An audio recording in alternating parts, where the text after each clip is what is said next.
नमस्कार, सूचना दर्पण न्यूज़ में आपका स्वागत है। आज खास मुलाकात की कड़ी में हमारे साथ हैं, अगर बात करें ग्राम पंचायत रामसर की, तो यहाँ से सरपंच पद पे है श्रीमान गिरीश जी खत्री। तो आज खास मुलाकात में इनसे बात करेंगे कि जिस प्रकार आपने जब सरपंच पद पे आए थे तो एक आने से पहले एक घोषणा पत्र जारी किया था और उस घोषणा पत्र के आधार पे ही आपने चुनाव लड़ा था, लेकिन उन घोषणा पत्र पे आप कितना खरा उतरे, किस प्रकार का आपने जो विकास कार्यों को एक सिंबल दिया है रामसर ग्राम पंचायत को, तो आज इसके बारे में चर्चा करेंगे। तो गिरीश जी, सबसे पहले तो हमारे चैनल में स्वागत है आपका। धन्यवाद आपके चैनल की तरफ से भी, और आपका कहे अनुसार कि जिस घोषणा पत्र के आधार पे आप चुनाव लड़े हैं और उसके अंदर क्या घोषणाएं पूरी हुई और क्या कार्य हमने किए, उस संबंध में मैं आपको बताना चाहूँगा। अभी मेरे कार्यकाल को 3 साल ही हुए। 3 साल के अंदर मैंने मेरी घोषणा पत्र की 20 घोषणाओं में से करीबन 15 घोषणाएं मैं पूरी कर चुका हूँ, जिनके अंदर सबसे पहली घोषणा थी कि ग्राम पंचायत में रहने वाले लोगों को पट्टे जारी करना। तो मेरे ग्राम पंचायत में अब तक करीबन 150 पट्टे जारी हो चुके हैं और 100 पट्टों की पत्रावलियाँ चल रही है, जिनको भी बहुत शीघ्र पट्टे जारी कर दिए जाएंगे। और दूसरा, मेरे गांव के अंदर पानी की सप्लाई, पेयजल आपूर्ति नियमित नहीं थी। यहाँ पे पानी सप्लाई आती थी ग्राब से, और जिसके कारण 2 से 3 महीने में एक मोहल्ले में सप्लाई हो पाती थी। अब रामसर गांव के हर एक मोहल्ले, हर एक घर में हर 7वें दिन पानी आता है, भरपूर पानी आता है। गांव में मीठा पानी उपलब्ध है और जेजेएम के तहत 2 करोड़ 78 लाख का टेंडर हुआ, उससे सारा काम हुआ। सब घरों में पानी आता है, प्रॉपर आता है। इसलिए रामसर में पेयजल सप्लाई नियमित करवाने का जो मेरा सपना और मेरा विज़न था, वो एकदम कंप्लीट हुआ है। तो तीसरा ये था कि रामसर ग्राम पंचायत के अंदर हर गली के अंदर रोडें बननी, तो उसके अंदर मैं करीब 50% सक्सेस हो चुका हूँ। मैंने 10 से 15 रोडें मैं बना चुका हूँ, 10 से ग्रेवल रोडें बना चुका हूँ। उसके बावजूद अभी बहुत सारा काम बाकी है रोड बनाने में। ग्राम पंचायत की इनकम पे ही काम करना है, इसलिए इस काम में ज़रूर बजट की कमी आड़े आती है, पर उसमें भी मैंने भरपूर जोर लगा के काम किया है और काम कर रहा हूँ और करके दिखाऊँगा। आगे रही बात, मैंने मेरे घोषणा पत्र में वादा किया था कि मैं सोलर पैनल की कई साल चलने वाली लाइटें लगवाऊंगा। मेरी ग्राम पंचायत के अंदर मैंने जब सोलर पैनल से चलने वाली लाइटों के लिए फाइल चलाई, जो आज से करीबन 2 साल पहले की बात है, तो उसके अंदर ये मुद्दा आया कि भाई आप ये लाइटें सोलर पैनल की स्वीकृत नहीं है। तो मैंने एक सैंपल के तौर पे 20 लाइटें लाया था मैं सोलर पैनल की, जो मैंने मेरे जेब खर्च से लाया था, मेरे जेब के पैसों से। उसके बाद अभी मैंने रामसर ग्राम पंचायत में 170 सोलर पैनल की लाइटें अभी और 30 पहले लाया। 200 लाइटें मैं लगा चुका हूँ। 10 लाख रुपए की लाइटें मेरे जेब के पैसों से मैंने लगाई है ग्राम पंचायत के अंदर, जिसका ग्राम पंचायत के फंड से कोई लेना देना नहीं है। इसलिए कि मैं चाहता हूँ कि मेरे द्वारा की गई हर एक घोषणा पूरी हो। मैं ग्राम पंचायत के अंदर मैंने जो घोषणा पत्र जारी किया, मैं उस पर खरा उतरूँ। इससे अगला मेरे घोषणा थी कि ग्राम पंचायत के अंदर रेलवे स्टेशन की सुविधा बढ़ाना, जिसके हमारे अथक प्रयास के द्वारा माननीय प्रधानमंत्री नरेंद्र मोदी जी और हमारे माननीय सांसद और केंद्रीय कृषि राज्य मंत्री कैलाश जी चौधरी के द्वारा हमारे जो सहयोग किया गया, जिसकी बदौलत रामसर और घाघरिया रेलवे स्टेशन दोनों के लिए 5 करोड़ 19 लाख रुपए सैंक्शन किए गए सुविधाओं विस्तार के लिए, जिसका काम बहुत शीघ्र शुरू होने जा रहा है। इसी क्रम में रामसर में एम्बुलेंस उपलब्ध करवाना ये मेरा घोषणा थी और मेरा लक्ष्य भी था। हमारे गांव को एम्बुलेंस मिली। एक भामासा लीलाराम जी जहांगीर जो एक्सपायर हुए, उनके परिवार वालों ने भेंट की, तो मैं धन्यवाद देना चाहूँगा उस भामासा परिवार का, जिनके अथक प्रयास से रामसर को एम्बुलेंस तो मिली, लेकिन सरकारी सुविधा नहीं मिली।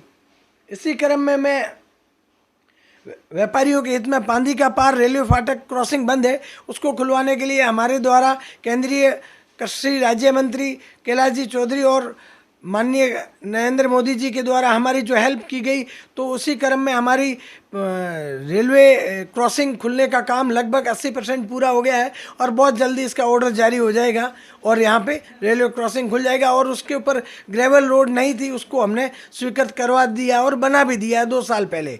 अब सिर्फ और सिर्फ रेलवे क्रॉसिंग खुलनी है, जो बहुत जल्दी हो जाएगा।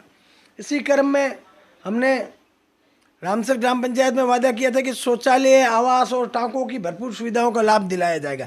इसी क्रम में मैंने करीबन 150 शौचालय दिलवा चुका हूँ। 150 से ज़्यादा मैं सार्वजनिक टाँके दे चुका हूँ गांव में। 100 से ऊपर मैं खेतों में व्यक्तिगत टाँके निर्माण दे चुका हूँ। और इसी क्रम में मैं ग्राम पंचायत के अंदर खेल मैदान विकसित करने का मैंने वादा किया था। तो ग्राम पंचायत के खेल मैदान के अंदर हमने स्टेडियम का निर्माण करवाया है और वहाँ पे झाड़ी कटिंग वगैरह जो था वो करके आज एकदम विकसित खेल मैदान है, वहाँ पे बच्चों के खेलने के लिए बन चुका है। इसी क्रम में हमने रामसर में बड़े बुजुर्ग सभी के लिए घूमने के लिए हमने एक पार्क का निर्माण करवाया, वहाँ एक रूम बनवाया, लेट बाथ बनवाया, टाँका बनवाया और वहाँ एक फुटपाथ का निर्माण करवाया जहाँ वॉकिंग ट्रैक बनवाया, जहाँ पब्लिक सुबह सुबह घूम सके। और वहाँ बहुत सारे पौधे डेवलप किए, पौधे लगाए, जिससे वहाँ एक आनंददायक वातावरण है और वहाँ लोगों के घूमने के लिए बहुत अच्छा वातावरण भी है। इसी कड़ी में रामसर ग्राम पंचायत के अंदर माननीय मुख्यमंत्री अशोक गहलोत जी की बजट घोषणा के अनुसार यहाँ पे रिको इंडस्ट्री एरिया स्वीकृत हुआ, जिसके लिए बाकी पंचायत समितियों की अपेक्षा रामसर पंचायत समिति ने सबसे पहले, ग्राम पंचायत रामसर ने सबसे पहले भूमि उपलब्ध करवाई। रामसर के अंदर रिको इंडस्ट्री एरिया का काम चल रहा है। रामसर के अंदर BCMHO कार्यालय की स्वीकृति मिल चुकी है। रामसर के अंदर डिप्टी पुलिस उप अधीक्षक का भी कार्यालय खुल चुका है और इसी क्रम में आगे भी सुविधाएं का कार्य जारी है। बिल्कुल अगर बात करें जिस प्रकार, क्योंकि आज पहली बार ये देखा गया है कि जो एक सरपंच श्रीमान गिरीश जी हैं, जो एक घोषणा पत्र के आधार पर इन्होंने जो काम किए हैं और लगातार इन्होंने मतलब एक अपने पंचायत फंड से इन्होंने जो एक विकास की जो दर है उसको बरकरार रखा। पेयजल की सुविधाएं हैं वो तो लगातार पेयजल की सुविधाएं JJM के रूप में हुई। जो JJM का प्रोजेक्ट केंद्र और राज्य सरकार की दोनों की सहभागिता से होता है और जिसके अंदर 10% राशि ग्राम वासियों को देनी होती है। तो वो प्रोजेक्ट एक पूरा हुआ, क्योंकि एक वो राज्य स्तरीय और विश्व देश स्तरीय था, इसलिए अगर लोकल पावर में होता तो हमारे गांव में नहीं होता, लेकिन वो हुआ। उसके लिए मैं धन्यवाद देना चाहूँगा माननीय मुख्यमंत्री अशोक गहलोत साहब का और केंद्र सरकार का, जिन दोनों के सहयोग से रामसर के अंदर पेयजल सप्लाई आपूर्ति नियमित हुई। नहीं तो इससे पहले रामसर के अंदर पानी 3 महीने 2 महीने में एक बार सप्लाई 2 घंटे के लिए होती थी। ये हमारा दुर्भाग्य था। अगर बात करें, अभी दिल्ली में एक सेमिनार था जहाँ पे आप एक बाड़मेर की तरफ से, सरपंच संघ की तरफ से आप गए थे, तो किस प्रकार मतलब आप डेवलपमेंट को किस उदाहरण पे देखना चाहोगे? अभी दिल्ली में भारत मंडपम में केंद्र सरकार के द्वारा पिछड़े हुए 329 जिलों से 500 ब्लॉक मतलब 500 पंचायत समिति से, हर पंचायत समिति से 5 सरपंच, 1 प्रधान और 1 BDO साहब को वहाँ बुलाया गया था। तो बाड़मेर जिले की पिछड़ी पंचायत समिति रामसर आती है। रामसर पंचायत समिति से 5 सरपंचों का सिलेक्शन किया गया था, उनमें मैं भी था। मेरे ग्राम पंचायत समिति से हम लोग 2 सरपंच गए थे, हमारे साथ ना प्रधान साहब थे ना BDO साहब थे, और हमने वहाँ अपने ज़िले का प्रतिनिधित्व किया, हमने वहाँ अपनी बात रखी। और नरेंद्र मोदी जी के द्वारा हमें लक्ष्य दिया गया है कि अगले 12 महीने के अंदर अपनी पंचायत समिति और अपनी ग्राम पंचायतों को विकसित पंचायतों की श्रेणी में लाना है। ये विज़न नरेंद्र मोदी जी का है, लेकिन इसके साथ ही हमारा भी विज़न है। हमारी ग्राम पंचायत विकसित होनी चाहिए, सबसे आगे वाली कतार में होनी चाहिए, जिसके लिए मैं अथक प्रयास कर रहा हूँ और करता रहूँगा। जब तक मेरा सरपंच कार्यकाल है तब तक मैं मेरी ग्राम पंचायत को किसी भी हालत में अविकसित नहीं रहने दूंगा। बिल्कुल। तो ये थे हमारे साथ ग्राम पंचायत रामसर के वर्तमान सरपंच श्रीमान गिरीश जी खत्री, जिन्होंने बताया कि विकास के तौर पे जो जनता को एक सिंबल दिया। तो सर, हमारे चैनल में 10 मिनट टाइम देने के लिए बहुत बहुत धन्यवाद। Thank you very much.